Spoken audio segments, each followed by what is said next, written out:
Hey guys, তোমাদের মধ্যে আবারও একটা নতুন মিনি ব্লগ নিয়ে চলে এলাম। আশা করি সবাই ভালো আছে। আলহামদুলিল্লাহ আমিও ভালো আছি। আমরা চলে যাচ্ছিলাম ঘুটিয়া শরীফে। ওখানে গিয়ে কি করলাম আজকে এই ভিডিওতে সব থাকবে, তোমরা দেখতে থাকো।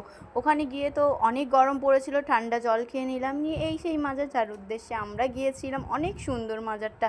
এখানে সবাই অজু করে, এখানে মসজিদ, মহিলারা নামাজ পড়ে বসে থাকে, কোরআন শরীফ পড়ে, ওখানে বসে আছে দেখলাম। আমরাও কোরআন শরীফ পড়তে বসে সবারই তো কোরআন শরীফ পড়তে ভালো লাগে, আমারও ঠিক তেমনই লাগছিল, পড়ছিলাম। তারপরে ওখানে তো মোমবাতি জ্বলছিল, তারপর মোমবাতিগুলো দেখলাম এই সেই মাজারের সামনে দাঁড়িয়ে খুবই ভালো লাগছিল। তারপর চোখ পড়লো এই কিউট বাচ্চাটার দিকে। কিউট বাচ্চাটা তো খেলা করছিল, দেখতে তো খুবই ভালো লাগছিল, মাশাআল্লাহ অনেক সুন্দর দেখতে।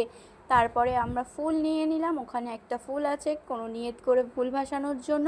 ফুলটা নিয়ে তো ডাইরেক্ট পুকুরের কাছে চলে গেলাম, এই সেই পুকুর যেখানে আমরা ফুল ভাসাবো বলে এসেছি। তারপরে দুপুরবেলা লাঞ্চ করে নিলাম চিকেন বিরিয়ানি। তারপরে বাড়ির উদ্দেশ্যে রওনা দিলাম। মামা বোন সামনে বসেছে, আমি আম্মু আপু পিছনে বসেছিলাম। তো বসে বাইরের ওয়েদারটা দেখে দেখে যাচ্ছিলাম, খুবই ভালো লাগছিল দেখতে।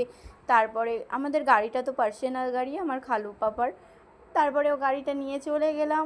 বাইরের ওয়েদারটা এত সুন্দর কি করে বলবো, তোমরা নিজেই দেখে নাও, দেখতেই তো পাচ্ছ, খুবই সুন্দর ওয়েদার। বাড়ির কাছে তো চলে এলাম। এই জায়গাটায় আমার আম্মুর আত্মীয়র বাড়ি। আম্মু তাই বলছিল, আমার খালু পাপা দেখাতে যাচ্ছিল যে এখানে আত্মীয়, এখানে আত্মীয়। আর ছোটো বোন তো সামনে বসে খুবই মজায় আছে, খালি